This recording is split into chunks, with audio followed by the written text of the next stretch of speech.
Hello and welcome to the Living Hope Thought for the Day.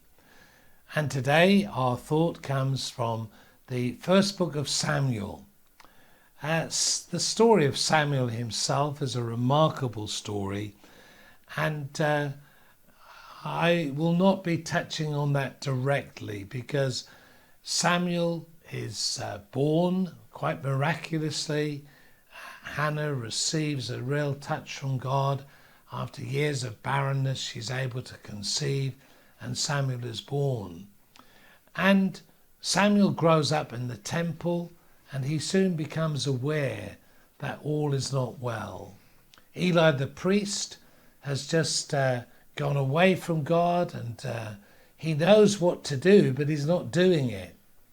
And then Samuel is drawn into appointing a new leader, a king. First time that Israel has a king. And he was reluctant about that, but he makes that agreement with God. If the people want a king and Lord, you are going to run with this, then I will also run with it. Well, Saul starts well, but he gets into a terrible place. And then Samuel is sent to Bethlehem. And I just want to pick up the story of Samuel going to Bethlehem, and he's going to anoint King David. And basically, we have a verse which perhaps you know, but it's worth reflecting on. The Lord does not look at the things people look at. This is 1 Samuel chapter 16 and verse 7. The Lord does not look at the things people look at. People look at the outward appearance, but the Lord looks on the heart.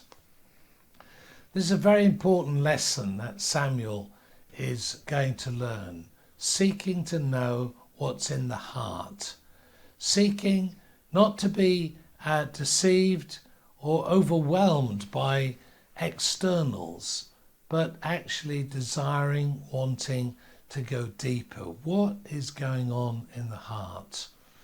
And this is when, having looked at several sons, he turns to Jesse and says, well, is this it? And that's when Jesse says, no, there is one more son.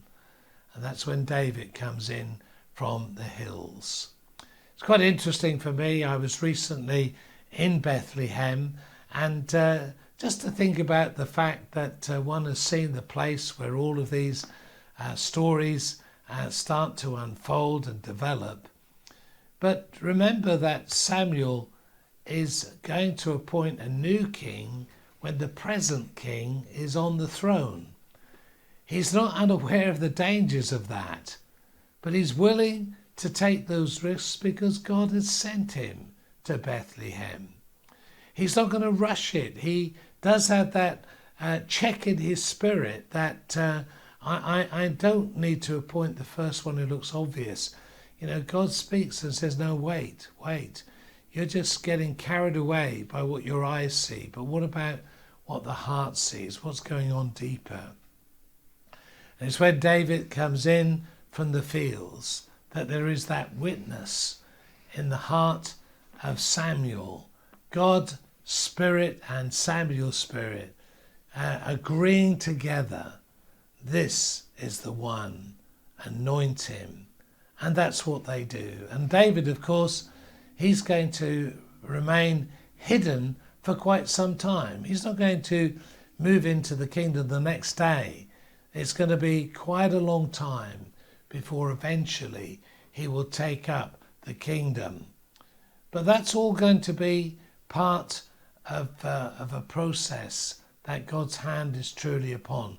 David learns that you don't strike the Lord's anointed.